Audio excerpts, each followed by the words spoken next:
அந்த ஒரு probiotic diets, liquid diets, green juices நிறைய எடுக்கலாம், ஃப்ரூட் ஜூசஸ் நிறைய எடுக்கலாம், ஃப்ரூட்ஸாவே நிறைய சாப்பிடலாம், வெஜிடபிள்ஸை நிறைய சாப்பிடலாம், ஈஸியா டைஜஸ்ட் ஆகிற மாதிரி ஃபுட்டை பிரேக் பண்ணி சாப்பிடுறது. ஸோ நம்ம ரொம்ப ப்ரோட்டீன்ஸ் அந்த ஃபேட் எல்லாம் இருக்கிற மாதிரி நம்ம ஃபுட்டை கம்ப்ளீட்டா அவாய்ட் பண்ணிடணும். ப்ரோட்டீன்ஸ் எது வரைக்கும் அவாய்ட் பண்ணோம்னா மைல்டு ப்ரோட்டீன்ஸ், இப்போ நம்ம சாம்பார் லைட்டா சாப்பிட்றோம் அந்த மாதிரி ப்ரோட்டீன்ஸ் எடுத்துக்கலாம். சில பேர் ரொம்ப ப்ரோட்டீன் டயட்ன்ட்டு ரொம்ப சுண்டல் அந்த மாதிரி விஷயத்தெல்லாம் அதிகமா எடுத்துருவாங்க. அதெல்லாம் வந்து கொஞ்சம் ஸ்கிப் பண்ணிக்கோங்க. அடுத்து இந்த டயட்டை வந்து நீங்க ஃபாலோ பண்ணும்போது நான்வெஜ்ஜை கம்ப்ளீட்டா ஒரு 3 months அவாய்ட் பண்ணிடணும். அதை நிறைய பேர் ஆனா என்ன பண்றாங்க, வாரத்துல ஒரு நாள் 6 நாள் டயட் இருந்துட்டு ஒரு நாள் எடுத்துருவாங்க.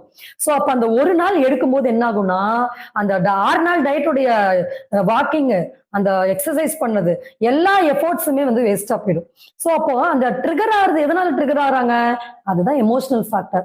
அந்த ஒரு எமோஷனல் ஃபேக்டர் பத்தி தான் இப்ப நம்ம கம்ப்ளீட்டா ஒர்க் அவுட் பண்ண போறோம். அதை எப்படி நம்ம மைண்ட் பேலன்சிங்